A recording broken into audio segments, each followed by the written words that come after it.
Karibu kuizungumzia elimu ya hela.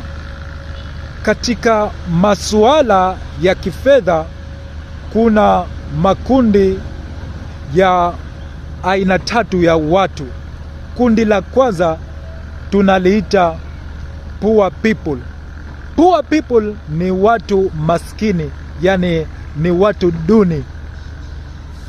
Wao baada ya kupata kipato, kanuni ya kwanza wanayoitumia maishani mwao, baada ya kupata kipato, wanaharakia kwenda kufanya matumizi, na baada ya matumizi ndio wanakaa kuangalia na kufikiria shingapi imebaki, ili waweze kuweka akiba na kuwekeza. Lakini kwa bahati mbaya huwa hela haibaki.